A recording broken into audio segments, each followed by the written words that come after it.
Hi, I'm Mike from 1A Auto. We've been selling auto parts for over 30 years.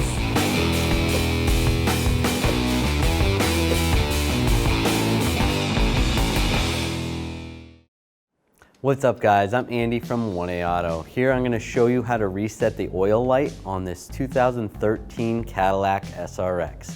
If you need parts for your vehicle, click the link in the description and head over to 1aauto.com. So as you can see on the dash, our oil life is at 34%. We can scroll with this to click on it, and then we're going to select it. We're going to hold it down,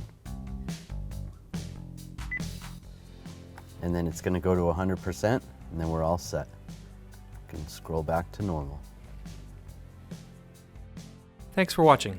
Visit us at 1aauto.com for quality auto parts, fast and free shipping, and the best customer service in the industry.